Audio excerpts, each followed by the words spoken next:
définition sans figurer action sensationnelle ou spectaculaire qui se révèle être sans effet. C'est ce que la série Ahsoka m'a fait comme effet. Bref, bonsoir à tous et soyez bienvenus pour cette nouvelle review finale, cette fois-ci sur la série d'Ahsoka. Ah, cette série qui aurait pu à la fois être un film pour ce qu'il devait raconter, quoique en termes de profondeur on est sur autre chose. Bien au-delà de cela, au final franchement, c'est si vous attendez à une série concentrée sur le personnage d'Ahsoka, oubliez ça tout de suite, c'est clairement à la fois une saison, on va dire, suite de Rebels et une série d'introduction pour l'humain vers sa fin, le fameux Mandoverse, hein, le projet de Dave Filoni, où toutes les séries genre dont le nom Mandoverse, donc Mandalorian, Boba Fett, oh putain, celui-là, oh mon dieu, et puis Ahsoka se rejoignent, etc., pour lutter contre Thrawn. Voilà, donc une belle douille, un gros pétard mouillé, et pour moi, ça m'a grave sous les serres. Bon, bien évidemment, j'ai eu quelques sursauts, hein, mais ces sursauts-là, ça explique tout de même qu'il se passe réellement quelque chose, notamment c'est vers les épisodes 4 et 5, où là d'un coup, les enjeux, etc., ça devenait intéressant, où ça devenait vraiment un petit sursaut, où enfin il se passait quelque chose, grosso modo, mais dans la globalité de la série,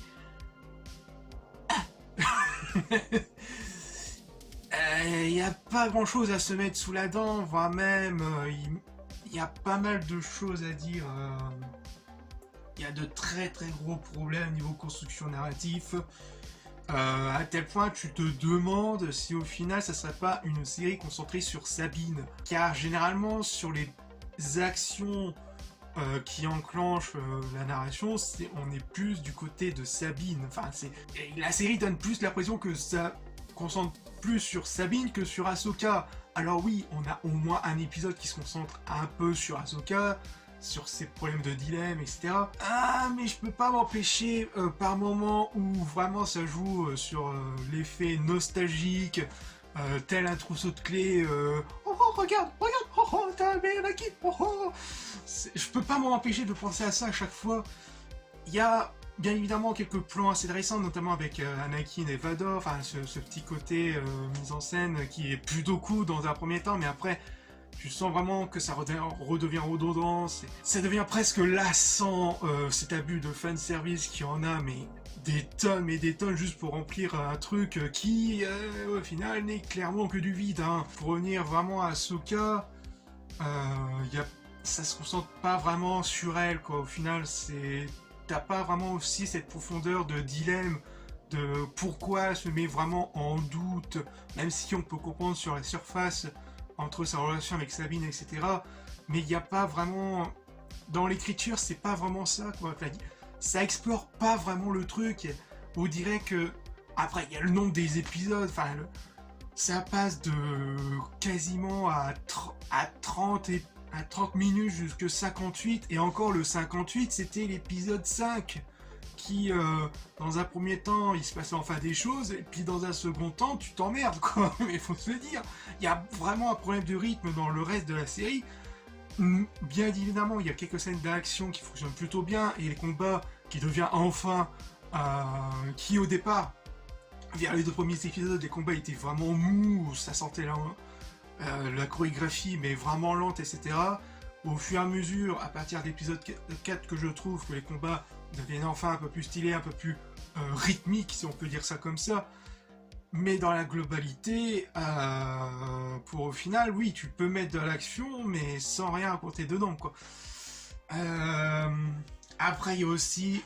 pour revenir un peu au fanservice, il y a un truc qui m'a fait le titre, et en revoyant mes notes, il y a parfois des... tu peux faire des références tu peux faire des références au film, mais que ça dure en quelques secondes. Le meilleur exemple, c'est dans l'épisode 5, encore une fois, ou l'épisode 6. Je crois que c'est l'épisode 6. Je crois que c'était l'épisode 6, où il y a cette ref de la fameuse phrase du début dans une galaxie 3, voilà, qui fonctionne plutôt bien. Contrairement, je crois que c'était dans l'épisode 3, quand Ahsoka entraîne Sabine, où ils ont fait quasiment un copier-coller, ouais, mais quasiment à la virgule près, à la phrase près, enfin même une partie de la scène près du truc, enfin de l'entraînement de Luke et de Obi-Wan dans l'épisode 4. C'est encore une fois, mais tu peux faire quelques secondes, mais pas entièrement dans même pas 2 minutes, quoi. Bref, pour revenir aussi au personnage, toute l'intrigue avec Kera, mais ne sert à rien, qui fait encore passer pour la Nouvelle République à la sauce Disney, mais totalement pour des débiles. Oh, mais surtout le sénateur, mais tu peux comprendre, tu peux faire un cliché un peu, le politicien qui comprend rien, etc. Là, c'est vraiment tellement forcé, mais qui se passe vraiment mais qui n'a vraiment aucun sens dans l'écriture, pourquoi il peut être un câble alors qu'il y a tous les éléments qui donnent en plus. Bah oui, en plus, forcément, il y a aussi un procès avec Ezra qui n'a aucun lieu, mais ils ont toutes les preuves en face d'eux, et t'en as un, mais qui joue les abrutis, mais qui ne fonctionne pas, il n'y a pas assez d'éléments pour le doute, etc. Il n'y a rien, et Ezra, vu que Leia, quand on apprend avec, encore une fois, le petit jouet nostalgique par C3PO, qu'on apprend que Leia était ministre de la Défense.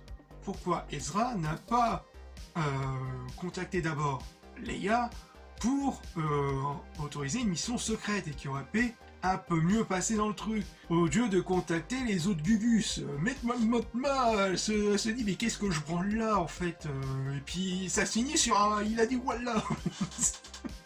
Oh, le procès le plus pété au monde. C'était juste horrible, qui n'avait rien à voir, ça plombe. Mais oh, mon Dieu. Alors, pour revenir encore au personnage, il y a les deux antagonistes, les Sith, si on peut dire ça comme ça, qui avaient un développement assez intéressant, qui laissait tout de même un peu d'intrigue, qui malheureusement ne va pas conclure, notamment avec l'acteur qui joue Baylan, qui est malheureusement mort, donc on verra pas vraiment une conclusion assez, voire même aussi d'autres révélations et de mystères qui ne seront malheureusement jamais résolus, maxi s'il trouve quelqu'un d'autre. Mais quand tu remplaces un acteur qui était tellement imprimé dans le rôle, c'est très difficile. Ça me rappelle un peu comme Spartacus, comme la série Spartacus, où il y avait l'acteur principal qui était mort, et la série, je trouve que la saison 2, quand ils ont remplacé par un autre acteur, c'est assez difficile, c'est assez... voilà. Même si je pense pas que ça va continuer là-dessus. Bien évidemment, pour moi, l'autre point, on va dire, un peu plus positif, c'est bien sûr le personnage de Thrawn, donc... Thrawn, pardon, Thrawn, le personnage de Thrawn, qui lui, dans un premier temps, oui, on retrouve un peu... moi, j'ai plus des connaissances un peu dans l'univers légende, contrairement à la série Rebels, que j'ai encore oublié de le regarder, mais... de souvenirs, enfin j'ai vu quelques épisodes, 2-3 à droite à gauche, etc. Oui, on le retrouve un peu, ce côté charismatique que dégage le personnage, même si tu sens tout de même que malgré l'exil, le mec c'est tout de même bien goinfré, hein. Bon, la petite benaine, la petite bière. On retrouve aussi le personnage un peu manipulateur, qui a un coup d'avance, etc. Même si parfois tu le sens tout de même que le coup du scénario intervient juste au bon moment, juste pour y casser les couilles, et tu vois à un moment qu'il en a un peu marre. À tout moment ça peut se platir comme le fameux mème, parce qu'on fout un peu de ma gueule. C'est du vol. Enfin bref, il y a un petit coup de ça. Après il y a le petit passage aussi avec les Sœurs de l'Indy qui est plutôt sympathique, notamment avec... les Stormtroopers zombies, qui fait un peu penser aux séries de romans, du Moisson Rouge et Death Trooper justement, qui est assez cool, qui offre vraiment un petit truc assez intéressant en termes de la magie de la force, etc. Mais bref. Concernant les effets spéciaux, on va dire c'est plutôt correct, même si tu sens la limite de la technologie du fameux 360, là, les espaces avec les écrans, etc. Tu sens vraiment limite de la technologie. Par moments, tu sens vraiment les limites du décor hein, qui malheureusement ne volent pas vraiment haut hein, quand tu débarques dans une autre galaxie. Niveau décor, ouais, bah tu penses directement à l'Écosse ou à la Norvège, etc. Quand il n'y a pas vraiment cette sensation de dépaysement. Et oui, durant des flashbacks avec Anakin, durant l'ère des clones, tu sens clairement que ouais, il y a vraiment de l'abus autour de la fumée, de la poussière. Il n'y a pas vraiment cette sensation, on va dire, ouais, d'agrandissement, de profondeur en termes de décor. Il n'y a pas assez vraiment d'éléments à droite à gauche qui te fait penser que vraiment c'est vraiment dans l'espace un peu respirable, si on peut dire ça comme ça. Oui, après les réels restent même assez basiques aussi. Elle fait tout de même assez le taf. Bon, on va pas trop s'en plaindre non plus. Hein. Je trouve vraiment dommage, c'est aussi concernant la musique, qui est vraiment assez aussi générique, assez, même s'il propose tout de même quelques sons assez intéressants, un peu plus, on va dire, film samouraï, oui. Oui, film un peu plus samouraï dans les combats, etc. Correspond, on va dire, un peu plus au personnage d'Ahsoka, mais sans réel vraiment d'impact. C'est plus aussi le sound design qui fait vraiment le reste, qui fait vraiment plaisir à écouter. Mais globalement, la BO ne vaut vraiment pas le coup de... Enfin, vraiment pas le... à l'écoute, peut-être à part... c'est ce que j'ai toujours eu un problème pour certaines BO de Star Wars, enfin récemment, enfin, certains derniers Star Wars, c'est un peu dommage, mais peut-être que en écoutant off, ça peut c'est intéressant, mais dans la globalité du truc, la BO reste même assez décevante. Voilà, tout ça pour dire que la série Ahsoka ne vaut vraiment pas le coup d'œil, du moins, même si vous aimez Rebels, même si vous aimez suivre ce train qui est le Star Wars, enfin le Mandoverse, franchement ça vaut clairement pas le coup d'œil.